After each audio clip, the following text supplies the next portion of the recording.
आरक्षणावर भाजपने जसा हमला केलाय तसा हमला काँग्रेस आणि शिवसेनेने देखील केलाय, अशी माहिती प्रकाश आंबेडकर यांनी दिली आहे। साजेस इंटरेस्ट मध्ये सुप्रीम कोर्टाने आमच्या पिटिशनला सकारात्मक विचार करावा। आरक्षण हा घटनेचा आत्मा आहे, त्यावरच हमला होतोय। हमला करण्यामध्ये भाजपवाले जसे आहेत तसे काँग्रेसवाले देखील आहेत, उद्धव ठाकरे पण आहेत। त्यांच्यासाठी ज्यांनी मते मागितली आहेत असीम सरोदे यांच्यासारखे आहेत, त्यामुळे त्यांच्या विरोधात आंदोलन केले असल्याचंही ते यावेळी म्हणाले। सुप्रीम कोर्टाने उद्या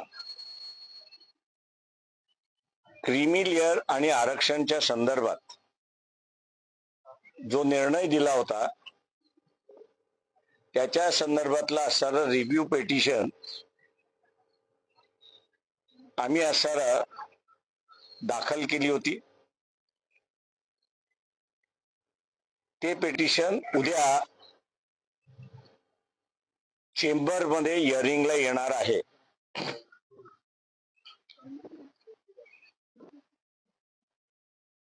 अनेक जण याची चौकशी करतात आहेत की उद्या ही असणार ओपन कोर्टामध्ये हिअरिंग होणार का। सुप्रीम कोर्टाच्या नियमाप्रमाणे हे रिव्ह्यू पिटिशन जे आहे हे ज्या जजनी दिलेलं आहे ते चेंबर मध्ये बसून पिटिशन दाखल केलेलं आहे ते एक्झामिन करतील आणि त्यांना असणारं वाटलं की रिव्ह्यू करायचं आहे तर ते रिव्ह्यू या ठिकाणी करतील, नाही तर रिजेक्ट करतील, अशी असणारी परिस्थिती आहे।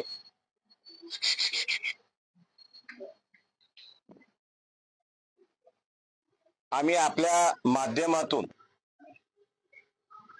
ज्युडिशरीशी या प्रश्नावरती असणारा आम्ही बोलतो आहोत, आणि ते म्हणजे ब्रिटिशांच्या कालावधीमध्ये आणि त्याच्या अगोदरच्या कालावधीमध्ये ज्यांना कोणाला आरक्षण देण्यात आलेलं आहे त्या सगळ्यांचा असताना ऍडमिनिस्ट्रेशन मध्ये कुठेही सहभाग नव्हता।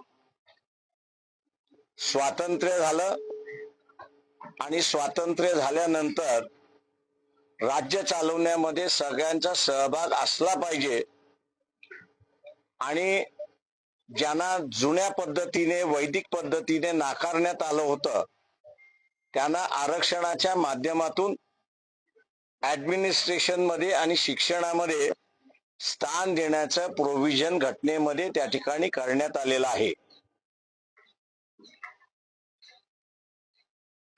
सुप्रीम कोर्टाने आता जो काही निर्णय दिलेला आहे हा निर्णय आमच्या दृष्टिकोनातून वर्गीकरण करायचं की न करायचं, क्रीमी लेअर लावायचं की न लावायचं याचा निर्णय कोर्ट घेऊ शकत नाही, तर याचा निर्णय पार्लमेंटलाच घेण्याचा अधिकार आहे, अशी परिस्थिती आहे। दुसरं महत्वाचं आम्ही असणारा सुप्रीम कोर्टाच्या जजेस पुढे मांडणार आहोत आणि आणणार आहोत, आणि ते म्हणजे इथे शेड्यूल कास्ट आणि शेड्यूल ट्राईब कॉन्स्टिट्यूशनल कमिटी आहे, संविधानाने केलेली कमिटी आहे, आणि या संविधानाच्या कमिटीला शेड्यूल कास्ट आणि शेड्यूल ट्राईब यांची असणारी परिस्थिती सुधारलेली आहे का, बदललेली आहे का, याचा अभ्यास करण्याची जबाबदारी देण्यात आलेली आहे। कुठल्याही शेड्यूल कास्ट आणि शेड्यूल ट्राईब कमिशनने असं कुठेही नमूद केलेलं नाही की एससी आणि एसटी यांची जी प्रगती झाली पाहिजे होती ती 70 वर्षामध्ये झाली आहे, असं कुठंच नमूद केलेलं नाही। आणि त्याच्यामुळे कोर्टाने जे सुमोटो आपल्यावरती जबाबदारी घेऊन काही जणांच्या पिटिशन वरती हे जजमेंट दिलेलं आहे. हे जजमेंट आम्ही असताना मानतोय की देशाच्या बेसिक स्ट्रक्चरच्या विरोधात आहे असं मी त्या ठिकाणी मानतोय. हा देश कधीही एकत्र नव्हता आणि त्याचं सगळ्यात मोठं कारण जात ही होती अशी परिस्थिती आहे, धर्म होता अशी असणारी परिस्थिती आहे.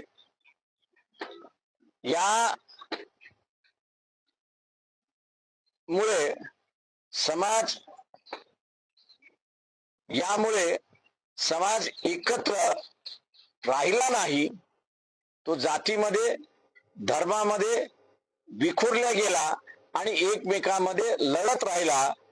आणि म्हणून भारताबाहेरच्या ज्या शक्ती होत्या या सगळ्यांनी भारतावरती राज्य केलं अशी असणारी परिस्थिती आहे. ही परिस्थिती पुन्हा येऊ नये भारतावरती म्हणून सर्वांचंच सरकार असलं पाहिजे. या देशातली मानसिकता लक्षात घेताना काही गोष्टी जबरदस्तीने केल्या पाहिजेत आणि आरक्षण हे जबरदस्ती आहे असं मी त्या ठिकाणी मानतो. आणि त्या आरक्षणाच्या मार्फत ज्यांना नाकारण्यात आलं होतं त्यांना असणारं सत्तेमध्ये स्थान आहे हे दाखविण्यात आलं आणि सांगण्यात आलं. आज तेच स्थान सुप्रीम कोर्टाचा निर्णय त्या ठिकाणी काढून घेते. त्या जजमेंट मध्ये असणारा एक पॅरेग्राफ असा आहे की तो असं म्हणतो की एकदा तुम्ही लाभ घेतला तर तुम्ही यादीच्या बाहेर आहात अशी परिस्थिती आहे. दुर्दैवाने मी असं म्हणेन, आरक्षण हे काही विकासाचं साधन नाही. आरक्षण हे रिप्रेझेंटेटिव्ह म्हणजे प्रतिनिधी देणारं साधन आहे अशी परिस्थिती आहे. तेव्हा जजमेंट मधल्या अनेक गोष्टी आहेत की ज्याच्याबद्दल इथे आक्षेप आहे. आणि पुरा बागुलांचं पुस्तक हे आजही माझ्या अंदाजानं बाजारामध्ये खपल्या जाते आणि नवीन जनरेशन जी आहे त्या नव्या जनरेशनला ही सगळी माणसं त्या धर्तीवरती दिसत आहेत अशी परिस्थिती आहे.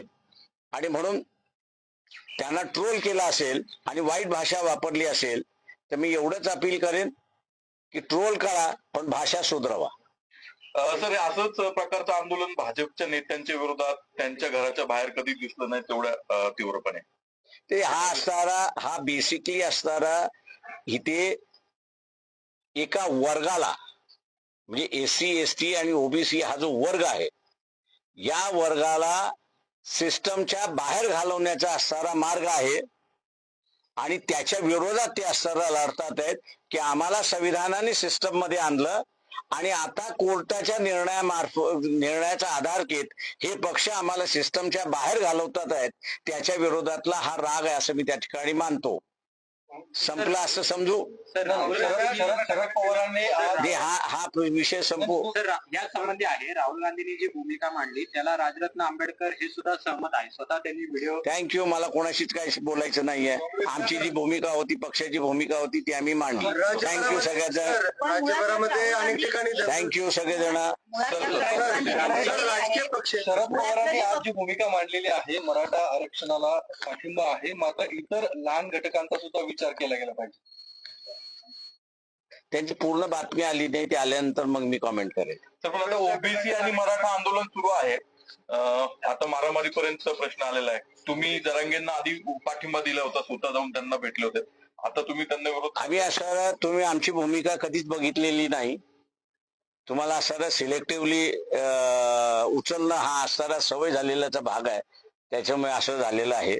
आम्ही त्याही वेळेस असताना म्हणालो होतो की ओबीसीचं ताट वेगळं असलं पाहिजे आणि मराठा समाजाचं असणारं ताट वेगळं असलं पाहिजे. आज आम्ही पुन्हा असणारं त्या ठिकाणी रिपीट करतोय की जरांगे पाटील यांनी जी मागणी मागितलेली आहे की ओबीसीतून आरक्षण द्यावं, त्याला आमचा असणारा पूर्ण विरोध आहे. 55 लाख सर्टिफिकेट जे इश्यू केलेले आहेत ते रद्द करावं ही आमची असणारी मागणी आहे. जो कोणी ओबीसी आहे त्यांनी अर्ज करावा. कागदपत्र दाखल केली तर त्याला ओबीसीचं सर्टिफिकेट मिळू शकतं. पण शासन जे वाटप करतंय त्याला आमचा असणारा विरोध आहे आणि तो विरोध राहील. भिवंडीसह भिवंडीसह राज्यभरामध्ये अनेक ठिकाणी दंगल सुरू आहे. थँक्यू सर एक प्रश्न. थँक्यू सर, राज्य शासनाच्या थँक्यू मुस्लिम समाजाला टार्गेट केलं Thank जातंय. you. 12 ठिकाणी दंगल झालेले आहेत. Sir, thank you. भाजपचं राज्य आहे. त्याच्यामध्ये तुम्ही काहीच बोलत नाही. मी नंतर बोलेन त्याच्यावरती. आज माझी असणार ही फक्त माझ्या आज असणार ही फक्त असणार रिव्ह्यू पेटिशन जे आहे ते रिव्ह्यू पेटिशनच्या संदर्भातच आहे आणि तेवढ्याच पुरतं मी आता मर्यादित राहणार. थँक्यू. धनगर आरक्षणाचं मी रिव्ह्यू पेटिशनच्या संदर्भातला आणि रिव्ह्यू पेटिशनच्या संदर्भातलंच मर्यादित राहणार आहे. थँक्यू. आणि तेलंगणाच्या सरकारने एससी वर्गीकरण आणि क्रिमिनल लागू करण्यासाठी कमिटी स्थापन केली. ठाकरे कसं थँक्यू. हिंदीमध्ये चालेल. हिंदीमध्ये हिंदीमध्ये चालू करा.